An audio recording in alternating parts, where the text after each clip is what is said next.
provinsi besar, dan mengatur ulang pajak berbasis tenaga kerja, MITA, memastikan bahwa setiap warga negara berkontribusi untuk kejayaan Inka. Ya, dia juga peduli pada pertanian. Terasering tebing di gunung diperluas, irigasi diperbaiki, dan benih-benih unggul disebarkan. Di masa kekuasaannya, gudang-gudang makanan penuh, dan rakyat jarang mengalami kelaparan. Namun seiring bertambahnya kekuasaan, ia juga menyadari betapa luas dan rapuh kekaisarannya. Maka ia mengatur agar anak-anaknya disiapkan memimpin dari dua pusat, Huáscar dari Cusco dan Atahualpa dari Quito. Tanpa ia sadari, keputusan ini kelak akan menumpahkan darah bangsa Inka sendiri. Bab awan gelap dari timur. Saat usia menua, sekitar tahun 1525, kabar aneh datang dari pesisir.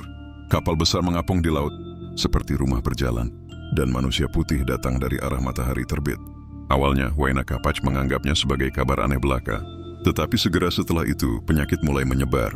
Kakar, tak pernah dikenal sebelumnya di tanah Andes. Penyakit itu membakar desa-desa, menumbangkan rakyat dan bangsawan. Tubuh-tubuh menghitam dan bernanah, anak-anak meninggal dalam dekapan ibunya. Bahkan bangsawan dan jenderal pun tak luput. Dan akhirnya, sang kaisar sendiri jatuh sakit. Di Quito, tubuh Huayna Capac menggigil. Matanya yang tajam memandang langit tanpa bintang. Ia tahu waktunya hampir habis. Dalam derita, ia meratapi anaknya yang baru saja wafat, putra kesayangannya, Ninan Chuyochi, yang semula ditunjuk sebagai pewaris. Dalam bisikan terakhirnya antara dunia dan roh, ia menyebut dua nama, Huáscar dan Atahualpa. Lalu dalam malam yang dingin, sang Sapa Inka yang agung, yang telah memperluas kekaisaran hingga batasnya, wafat.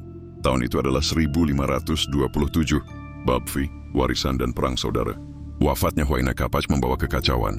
Tanpa pewaris tunggal, dua putranya berebut tahta. Huáscar dari Cusco menganggap dirinya sebagai penerus sah.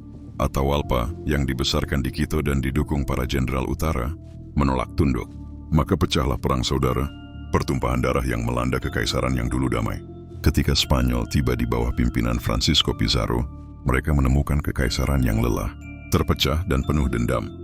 Sisa kekuatan terakhir dari warisan Huayna Capac kini menjadi permainan para penakluk. Epilog, bayangan di langit Andes.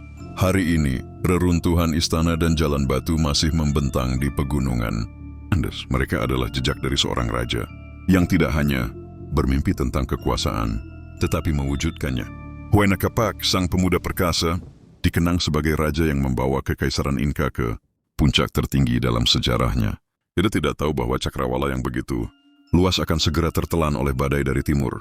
Tetapi selama bintang masih berkelip di atas Cusco, nama Huayna Capac tetap bersinar di langit